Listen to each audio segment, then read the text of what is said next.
नमस्ते स्टूडेंट्स। आज पुनरावृत्ति पाठे उपकारकाः वृक्षाः वयं पठामः। स्टूडेंट्स, ये वृक्ष बड़ा ही उपकारी होते हैं। हमारा इन वृक्षों से बहुत ही गहरा संबंध है। इसका एक एक अंग हमारे लिए उपयोगी होते हैं। आप देखोगे इन वृक्षों से क्या क्या नहीं प्राप्त होता है। हमें प्राणवायु मिलता है, फल मिलता है, पत्ते प्राप्त होते हैं, सुगंधित फूल प्राप्त होते हैं, औषधियां प्राप्त होती हैं। हमारे वातावरण में फैले हुए प्रदूषित वायु को शुद्ध करके शुद्ध वायु प्रदान करते हैं। वर्षा में सहायक होते हैं। वर्षा जब होती है तो मिट्टी को कटने से बचाता है। ये बहुत सारे फायदे हैं हमारे। तो ये हमारे उपकारकाः वृक्षाः ये है। देखेंगे आप सब उपकारकाः वृक्षाः क्या कहते हैं। वृक्षाः अस्माकं जीवनस्य आधारः सन्ति, एते भूमेः उद्भवन्ते, एतेषां मूलानि पृथिव्यां दूरं दूरं ततानि भवन्ति। मूलानाम् उपरिष्टात् वृक्षस्य प्रकाण्डः भवन्ति, प्रकाण्डात् शाखाः उद्भवन्ति, शाखाभ्यः प्रशाखाः सम्भवन्ति, एतासु प्रशाखासु एव पत्राणि पुष्पाणि फलानि च भवन्ति। क्या कहा स्टूडेंट्स? देखो मैं इस में बताया हूं। ये वृक्ष है। वृक्ष ये इसका मिट्टी में इसकी क्या है, मूल जड़ें फैले हुए हैं और इससे तना निकलता है। प्रकांड जो कहता है, प्रकांड से शाखा उत्पन्न होते हैं, शाखा से फिर छोटी छोटी शाखाएं और ये छोटी छोटी शाखाओं से पत्ते, फूल, फल उत्पन्न होते हैं। ये जीवन के आधार हैं हमारे, है ना। एतेषां मूलानि, इन सबों का जो मूल है पृथ्वी में दूर दूर तक फैले हुए होते हैं। मूल के ऊपर में तना होता है और इस तने से शाखा उत्पन्न होते हैं। शाखाओं से अलग अलग टहनियां निकलती हैं। इन टहनियों से प्रशाखासौ एवं पत्राणि पुष्पाणि फलानि च भवन्ति। अगले पैराग्राफ में देखोगे, वृक्षाः अपि अस्माकम् इव भुक्त्वा पीत्वा च जीवन्ते, मूलानि वृक्षाणां पादः भवन्ति, एतैः पादैः पिबन्ति, अतएव पादपाः कथ्यन्ते। मूलानि भूमिरसं गृहीत्वा अन्येभ्यः अवेभ्यः यच्छन्ति, येन एते वृक्षाः फलन्ति। वृक्षापि मनुष्या इव सुखानि दुखानि च अनुभवन्ति, एतेषु अपि प्राणा भवन्ति, अतएव एते प्राणिनः इव जायन्ते वर्धन्ते म्रियन्ते च, परन्तु एते अचराः सन्ति, अर्थात एते खग मृग जलचर नराः इव न चरन्ति। क्या कहा? वृक्षाः पे ये सारे पेड़ पौधे भी हमारे ही तरह खाकर और पीकर जीवित रहते हैं। इनकी जड़ें जो है वृक्षों के पैर होते हैं। वृक्षों के पैर होते हैं इनकी जड़ें। एतैः पादैः पिबन्ति, इन जड़ों से ये पीते हैं, जल लेते हैं, रस लेते हैं। अतएव पादपाः कथ्यन्ते। क्या कहा? पैरों से पीते हैं, इसलिए इसका नाम पादपाः। पादैः पिबन्ति अतएव पादपाः कथ्यन्ते। मूलानि भूमिरसं गृहीत्वा, ये जड़ों से, ये जड़ें क्या करती हैं? भूमि से, ये जड़ें भूमिरसं गृहीत्वा, भूमि से रस लेकर अन्येभ्यः अवेभ्यः, अपने अलग अलग अंगों के लिए यच्छन्ति, येन एते वृक्षाः फलन्ति, इससे ये पेड़ फलते हैं। वृक्षाः अपि मनुष्याः इव, ये सारे वृक्ष भी मनुष्य की तरह सुख और दुख का अनुभव करते हैं। जैसा कि वैज्ञानिकों ने सिद्ध किया है यदि मधुर आवाज इन पेड़ों के नीचे बजाए जाते हैं इसमें भी तरंगे उत्पन्न होती हैं। कुछ ऐसे पेड़ पौधे भी हैं जो स्पर्श करने के बाद सिकुड़ जाते हैं, जिसका नाम लाजवंती है ना। ऐसे बहुत सारे पेड़ पौधे हैं। इन पेड़ों के पास जाते हो तो अपने आप तो यानी ये भी सुख और दुख का अनुभव करते हैं। तो मधुर आवाज यदि लेते हो तो प्रफुल्लित होते हैं।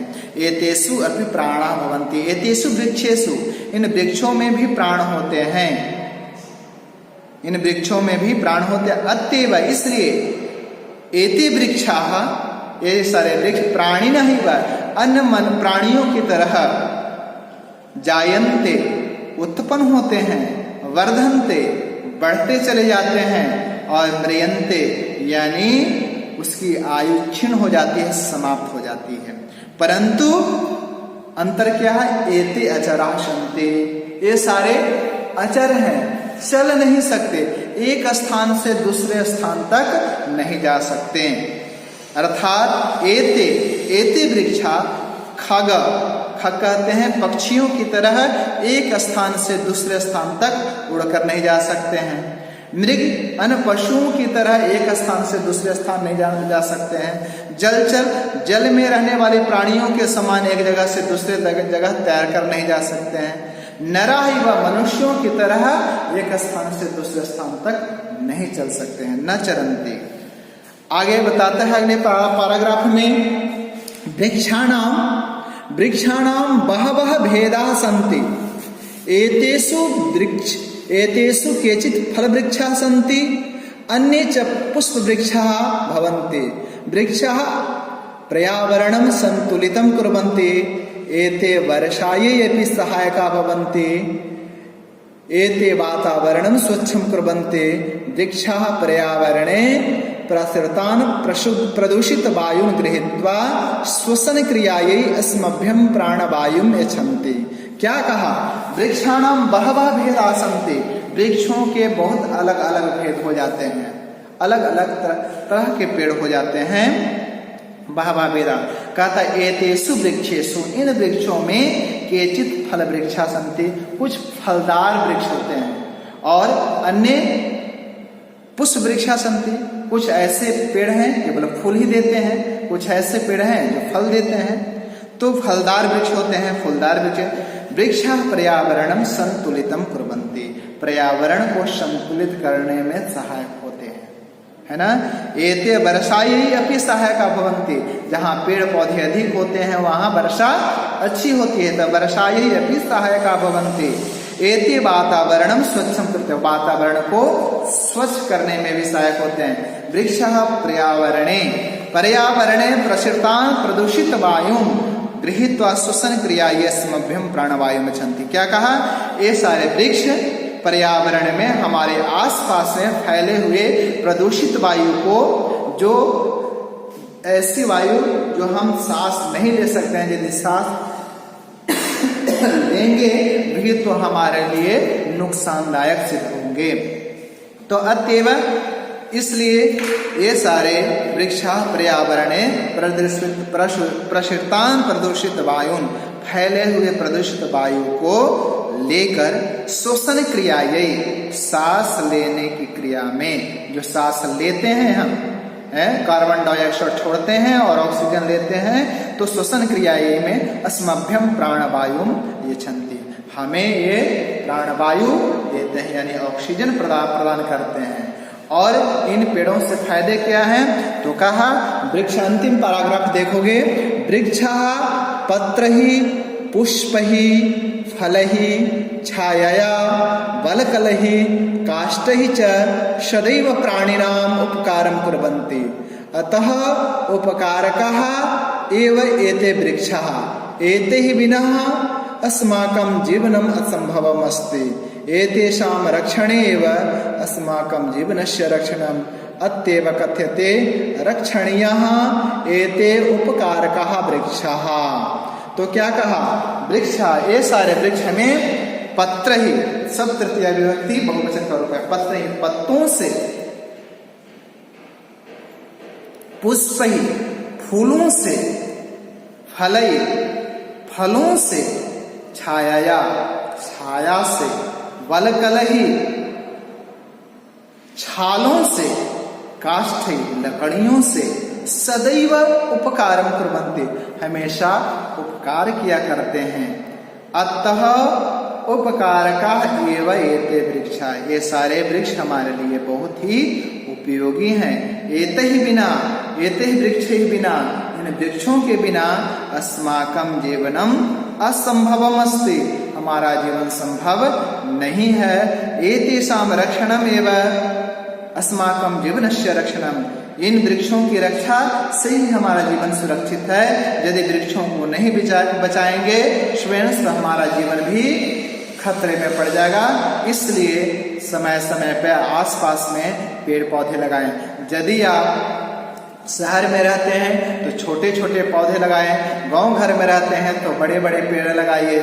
और ऐसे पेड़ भी होते हैं जो आम अमरूद आसपास में खाने के लिए स्वादिष्ट फल मिल जाते हैं, कुछ औषधियाँ प्राप्त हो जाती हैं, तो ऐसे वृक्षों को लगाएं। घर में भी प्लांट छोटे छोटे हम लगाते हैं। एतेषां रक्षणीयव, इन वृक्षों की रक्षा करने में ही अस्माकं जीवनस्य रक्षणम, हमारे जीवन की रक्षा है। अत्येव कथ्यते, इसलिए कहा गया है रक्षणीयः एते उपकारकाः वृक्षा, ये सारे वृक्ष हमारे लिए रक्षणीय हैं, रक्षा करने योग्य हैं, अवश्य रक्षा करें। तो स्टूडेंट्स, इस प्रकार आप ये चैप्टर आपने पढ़ा और ये उपकार का वृक्षा है।